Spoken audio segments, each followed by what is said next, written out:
Success Express, your business, career, and financial radio magazine. Hosted by Lisa and Nancy, editors of BigBlendMagazine.com. Welcome, everybody. Today we're on the Success Express train looking towards literary success. Say that 10 times real fast. We have Ellen-Whitfield joining us on the show. Ellen is the senior literary publicist at Books Forward. It's an awesome I cannot speak. Hey, check this out. An awesome literary PR company, and it's part of the veteran JKS Communications brand. It's an awesome company that Nancy and I have, worked with for years. We've booked a lot of their authors on our shows. I think it's over like 12, 13, 14 years, Nancy, that we've been something like that working with. Yeah, I still say JKS, but I'm moving forward into Books Forward land. Ellen's joining us today to talk about how to get your books out there in 2021. You go through that whole thing of writing a book, but it's important to get it out to the readers. So she's going to share some literary PR tips for right now, but I encourage you to go to their website, booksforward.com. So welcome, Ellen. How are you? Hi, ladies. I'm good. Thank you so much for having me on the show. Good to have you back. I can say your name properly, I promise. No, it's totally fine. I have no problem with that. I need more coffee. That's what's going on. But this is exciting because you guys are, JKS Communications has been, it's a veteran company, 20 years in the making. And then last year, you guys evolved into Books Forward and Books Fluent. Do you want to give us an overview? Because you're still JKS, right? You'll always be JKS. Well, we were founded as JKS 20 years ago. And then when we were approaching 2020, we realized, that big anniversary was coming up, and we had thought over the years of rebranding ourselves with a name that was a little bit more easy to identify, as a literary publicity company. So we decided to celebrate the 20-year anniversary on 2020 by taking that leap and rebranding as Books Forward. So that's kind of the company name now, although, we still will respond to JKS, it's called. And we're kind of heading in that direction of using that Books Forward branding going forward. But, we also have expanded with Books Fluent, a sister company, and Books DIY Plus, which we're working on right now as well. So we're kind of using that moniker going, to expand our brand. What does Books Fluent do? What's that part about? Because I know Books Forward, sure. That's really about, you guys are really good at getting authors media placement, even helping with social media management, all of that, and really creating good campaigns. And you guys really have an amazing, house of authors. I mean, it's amazing, the authors and the variety of authors that we've interviewed over the years, everyone from business experts to trauma experts to crime fiction, murder mystery, all of it. You've a little bit of everything happens, but they're all exceptional authors, which is fantastic. So that part on Books Forward, we'll talk more about that. But Books Fluent, what's happening on that side? So one of the things we get a lot of questions about, and we have, over the years, is how do I self-publish a book, And so that's what we're trying to do with Books Fluent, is help guide authors, using our 20 plus years of industry expertise, help kind of guide authors through that self-publishing process, because it's more accessible now than it's ever been, but it is still a lengthy process that has a lot of steps and can be confusing. So that's what Books Fluent works on, is, working one-on-one with authors once they have a completed manuscript to, get their book edited, get a cover, from a respected designer, go through the process to get the ISBN numbers and little things like that you may not think of, but we've just been around, so we know how to do that kind of stuff. So Books Fluent is kind of an expansion there to help authors with that process. Very cool. This is exciting. It's going to be a busy time, and I hope the year of COVID, I think offered up opportunities for more people to get writing done too. For sure. Sure. Yeah. So it's going to be a big Absolutely. And I think year. there's going to be, I hope there's going to be just a boom of, creativity. I know some people were struggling to write, but it seemed like people were going back and forth. So I'm hoping there's going to be just this boom of creativity when we're all free from this as well. So hopefully there are good things on the horizon. Well, I think it made people, gave people time to read more too.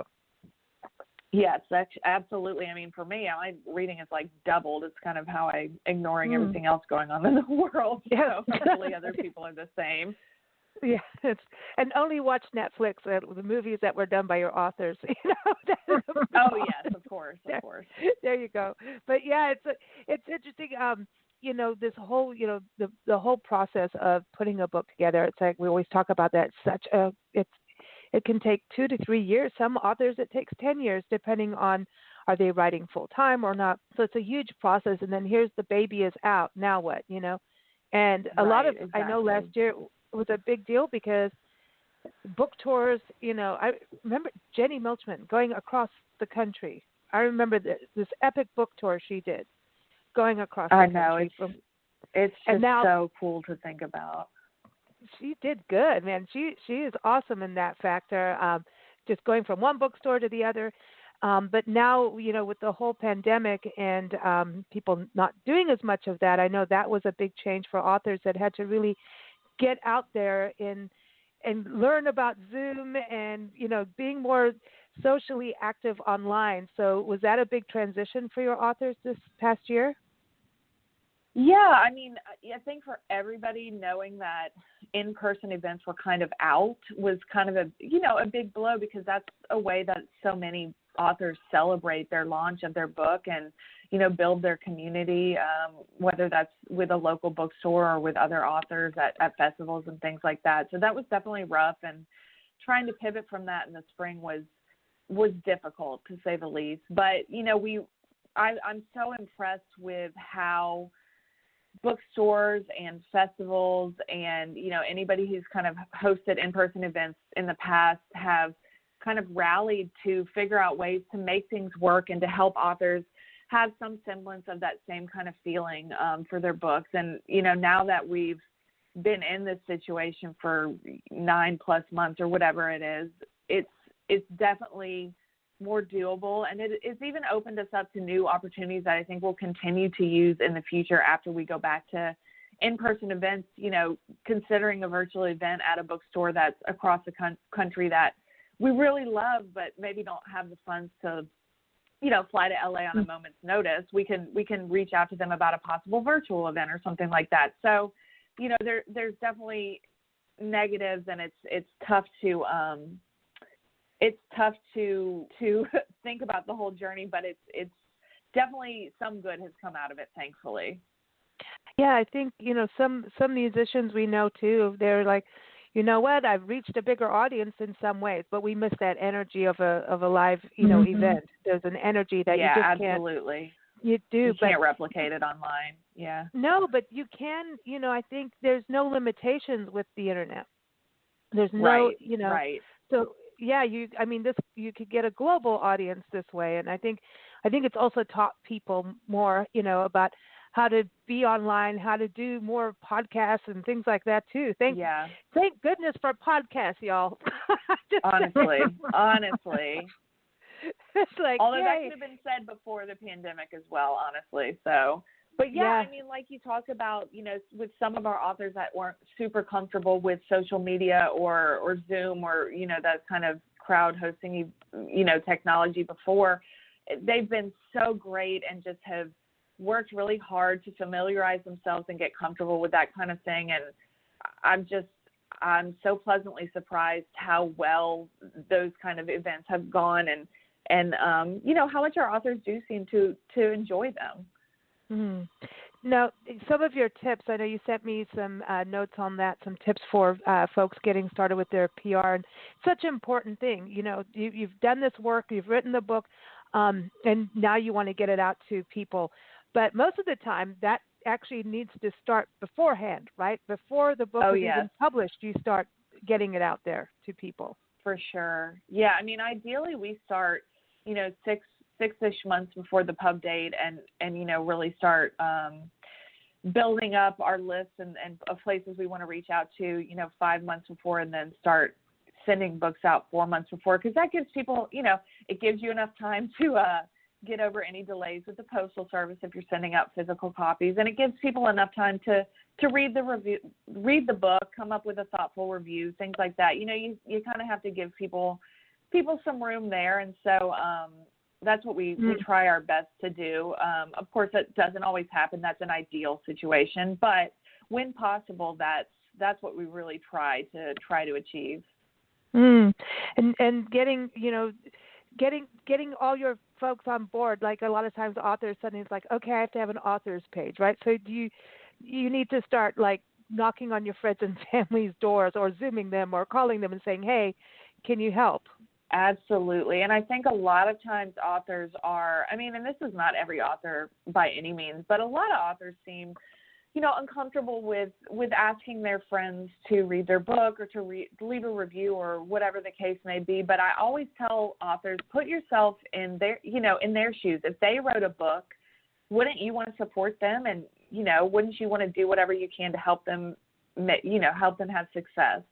And, that kind of helps you, see it from a different angle and not be so inside your own head. But sometimes people just don't know what the best way to support you. So that's why I kind of tell authors, okay, let's work up a little tip sheet to send your friends, family, other connections, even your coworkers or anything like that, because that will help them go through a list of bullet points and say, okay, I can review on Goodreads, I'll review on Amazon on a pub date, I will talk about it to my friends and talk about it on social media and that kind of thing, to make sure that they're doing what they can for you. And honestly, in the grand scheme of things, that's not, that might take them 10, 15 minutes. It's not something that you're asking them to spend a ton of time on.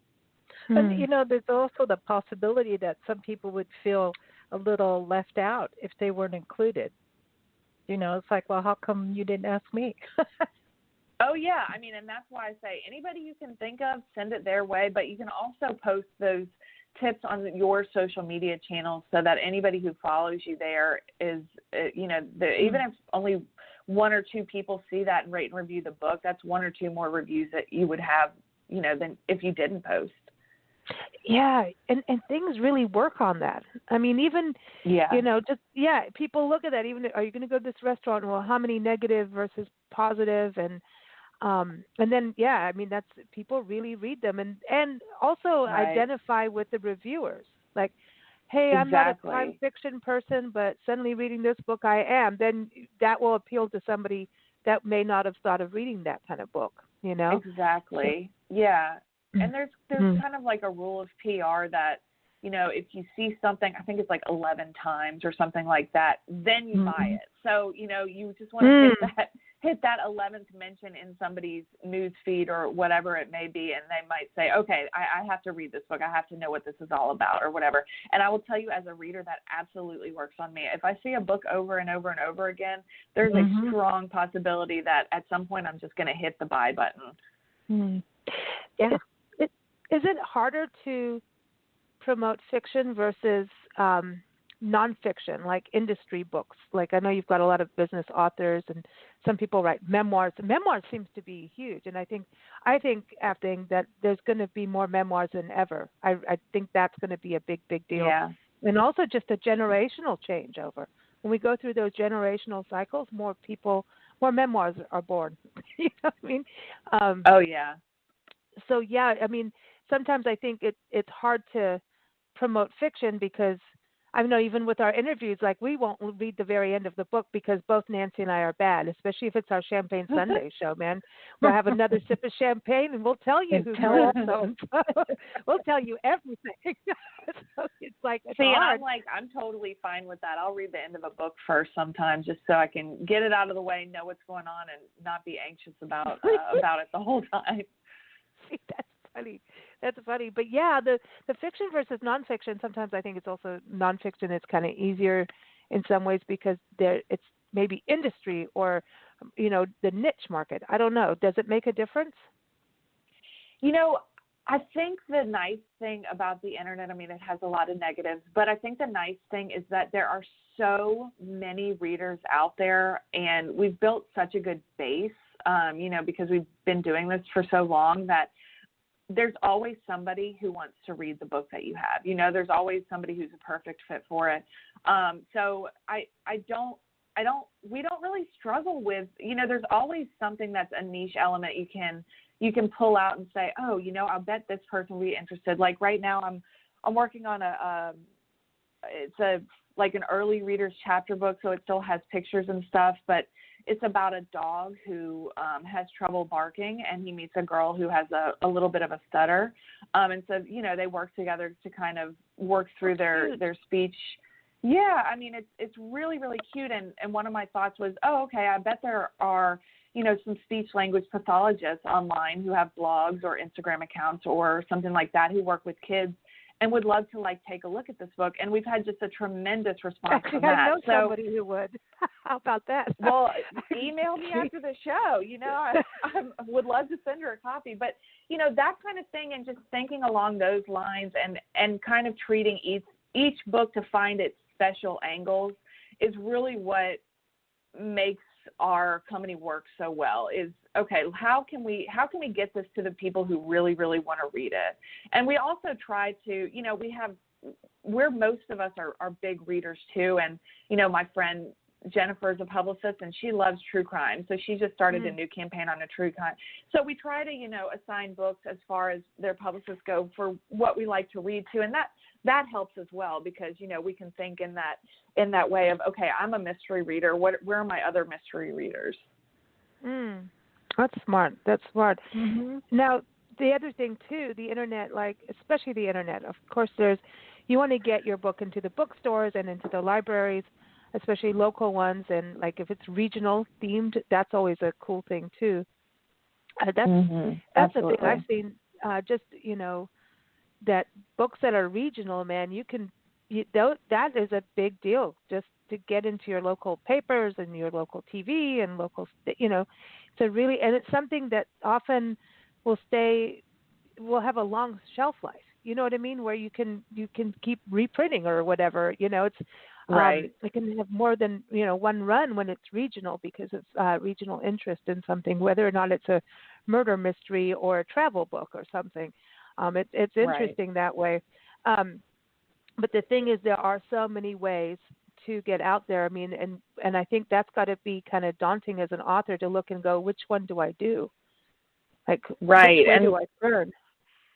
Right. I mean, there are so many options available now that weren't options before. And I think that's one of the reasons that so many authors hire us, is to help guide them through that process. But, I use this quote a lot from Parks and Recreation, which was one of my favorite TV shows. And one of the characters tells Leslie Knope, the main character, never half-ass two things, whole-ass one thing. And I kind of tell that to my authors to explain, you can't do everything. If you try to do everything, you're going to do a bad job. So pick what's important to you, and look at what your goals are. What are your goals? If that's sales, if that's just getting the book out there in front of as many eyes as possible, anything like that. And then, we can help authors pinpoint, okay, to get the most sales, this is what we're going to do. Or to get the book into as many people as possible hands, this is what we're going to do. So, if you can kind of narrow your focus a little bit, you'll do a much better job, and you will find that you'll find that you get better results that way. And the same goes for, social media platforms. A lot of authors are like, okay, I started a LinkedIn profile. I'm on Twitter. I'm on Instagram. I'm on TikTok. I'm on Facebook. What do I do? And simply producing that much content is exhausting. And especially if you're writing as a part-time job and you have a full-time job, if you're a parent, if you are, you have a million things going on. So if you can narrow your focus and say, okay, my audience is, I write YA books, so my audience might be more active on Instagram and TikTok. So let me focus there, and I'll just leave Twitter and Facebook alone for now, and see how I do on Instagram and TikTok, and work from there, and see where we can go from there. Yeah, and I mean, if you're going to do it, you're going to have to come up with a dance for TikTok.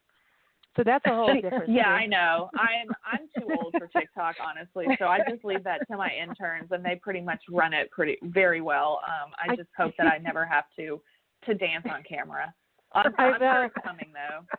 It's just going to You're remind going to me send me of an email one Elaine day like, hey, I need you to do a dance, and I'm going to be like, oh no, this is where I stop. This is where I draw the line. You could dance like Elaine on Seinfeld if you ever That saw is that very episode. close to that's very close to how I dance. You'd be surprised and I have long curly hair too, so I just need to get an 80s jacket, and I will be you won't be able to tell the difference.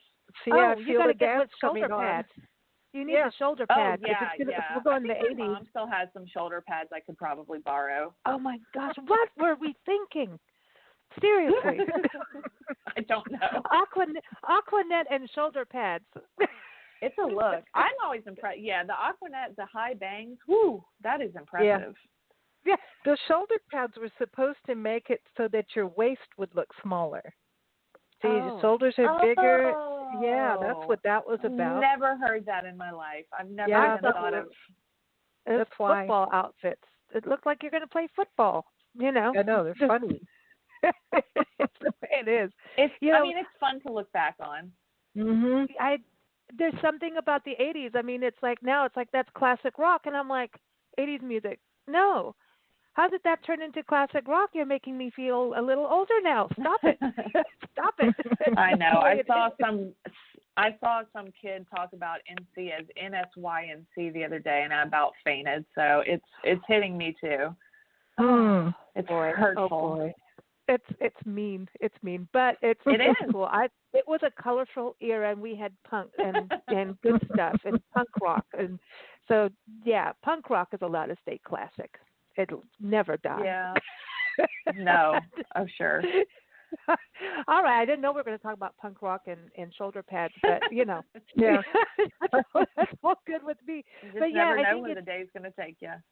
When you say about pinpointing, and I think this is really important too, because knowing what your goals are, because the goals are a little different. I mean, some people write a book for a different reason. Obviously, you want it in people's hands and you want to make sales, but some authors I know write a book because it helps them, especially experts in their field, whether it's medical or business, that actually helps them get in to build themselves as a persona too.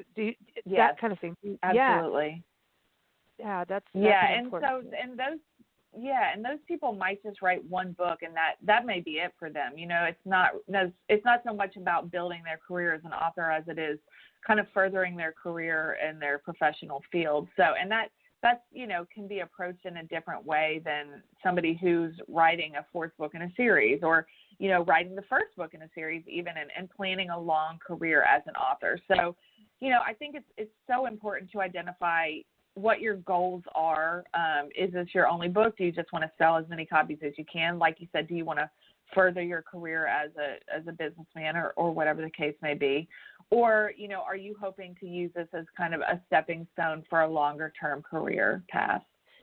When should someone call you? Like what part of the process? Even should they call you even when they say, okay, I'm going to start writing the book, or do they write the book and then before it gets published call you? When should they say, hey, Ellen, book's forward, I need help? I think once you have a very rough draft of your book done, that's a great time to get in touch with our firm, because that gives us a chance to read through the manuscript, but you still do have to go through edits and things like that. And so that gives us some time to plan out your publicity campaign and have enough room to add it into our schedule, and have enough room to plan, far out in advance, and make sure we can get it into people's hands. I like that. Yeah. And I think it is important to communicate, because there's costs involved. I mean, obviously to hire books forward. If you want to advertise things on social media, there's costs. If you want a booth should you go to the Book Expo of Tucson? Yes, you should. It's a good festival for books, but it's not going to happen this year. But but what can't you've got to get out there somehow. There is a cost to it. It's not all. Yeah, there's a cost. So you want to be able to budget, and that's Yeah, and that's absolutely something that to think about. It's not just the cost of producing the book, but it's the cost of, you kind of have to spend money to make money, especially if it's your first book. I think authors can get hung up on spending money on advertising or spending money to print books to send out to reviewers or things like that. But I tell them, this is an investment in yourself, and this is an investment in your career as a writer, as an author, which has probably been a dream that they've had for a long time. So, if you do have the budget for it, this is something that you should spend money on, because you are investing in yourself, and that's so important to do on an authorial level, but also on a just a person level. You would spend money on a book by your favorite author. You should be one of your favorite authors. It makes, I know sometimes coming from the art side, I know that fellow artists often had an attitude about having to pay for anything. It's like, right. I'm the artist and I'm the creative one and I've done this, so please buy it, but not want to pay for the steps of maybe getting a decent frame for the painting and maybe paying some kind of registration fee to go to an art show, so you have a way to sell, like paying for a website so that you can put your paintings up. There is that in some cases. People have that block that since they're doing the creating, somehow the world should find them. It's easier on the internet, but there's still a cost, and you have to expect that. Yeah, I mean, in some ways, the internet does make it easier, but I mean, the amount of books published every day has just shot up exponentially in recent years and decades. So you kind of have to think of it that way, as like you have to break through the noise of all the other books being published, because there is the old school line of thinking where, well, they should just find me, but that just doesn't happen anymore, even with traditionally published books. It's kind of an uphill battle. And that's why a lot of people hire us, is because it's an uphill battle and it's hard to do it on your own. And I think some people have the dream sometimes, they grew up wanting to be a writer and wanting their book to be picked up, and, it gets, they get an agent, it gets picked up, and then, it's like, oh, wait, what do I do now? And so that's kind of where we come in. And also, it's when you work with a firm, there's things that you can do. So maybe you want to do your own social media, right? That's fine. And yet you need to have a plan for that, and it needs to work cohesively with the actual PR firm. So like that to me, you can pick and choose what you want to do yourself, what you don't. And because of the tools on the internet, everyone's a little different. But it really is, the firms, I just know from, it's from being on the radio side and the magazine. I mean, we've been doing this since 97, in this country. And you get deluged with press releases, and you end up getting to a point of only working with, majority of the time, working with people you develop relationships with, because there's only so much you can do. And, so the publicists have these relationships across the country and around the world, and they're always developing new ones, and new ones and new niches and things like that. But they've done all that work, and it takes time to build relationships and not just be a press release that runs, in your email and gets deleted because you got 1,000 that morning, Exactly. So, especially now. I mean, this is what we eat, sleep, and breathe books, So we, even in our off hours, we may be scrolling through Bookstagram or checking out other books that we, think would be good comparable titles. And so we love what we do, and that's what I think makes us really good at what we do. And, like you said, we have 20 years of building those relationships, and our founder, Julie, started doing that kind of from the ground up. And, we really benefit from that foundation that she laid, and just, we have all that pretty much ready to go whenever, people sign with us. So, but also a very good, you guys have such a good, good morals. You have, your company is very much built on really positivity. You guys, So I think you really absolutely. represent really good authors that are nice people. Yeah. It's all about good people. Yeah. And I know Julie, she comes from a background, a nonprofit background, and is just a very caring, awesome human being. And it shines through, with all the authors we've interviewed over the years. You're like, wow, these people are really nice, So Right. it's and that I think is important too, because she's created that company culture, and Marissa, and obviously you and everyone else there too. You guys are growing, which is exciting, and we're excited because every third Sunday now we have our Authors Sunday show. So you'll hear Sunday here on Big Blend Radio with Books Forward, and of course we interview a lot of authors with you guys, so it won't be just on that Sunday. And we interview so many different kinds of authors too, so it'll be great to continue as we're going. And also, we're also in the works of putting together a special ebook with your help, showing it's going to be a map, a literary landmark map, where as Nancy and I travel full time on our Love Your Parks tour, we're getting into destinations that are literary landmarks. For example, we're going back to Asheville, North Carolina. We're almost there. So, and Asheville, North Carolina, there's this historic graveyard, and it's connected to O. Henry. Remember O. Henry, Thomas Wolfe, the authors, and even goes down to Scott Fitzgerald with his wife Ella Fitzgerald, who burned in a building just down the road from the graveyard. Anyway, there's all kinds of places with these. Sorry. Well, it's really it's an interesting story. I don't mean about her burning in the building, but it's fascinating. And Thomas Wolfe is a trip, man. They're all a trip. It was like this, Asheville turned into this hub of authors and musicians and this cool creative community. So you'll see places like that. We've been to James Michener's library in Greeley, Colorado. Who knew? I didn't even know he taught there. But they have all his postcards. They have his writings when he wrote Centennial, which was based on that area. They even have his dentures inside this library at the university where he taught. I mean, we've got Steinbeck that we did in Central California, Helen Hunt Jackson in Colorado. It's crazy. All these places, and even Ben-Hur was written in Santa Fe, New Mexico. How about that? So it's That's all this. awesome. I know. It's like it is, just traveling around. Suddenly our eyes are open to all these different authors. The Awakenings, Pan, that was written in Natchitoches, Louisiana.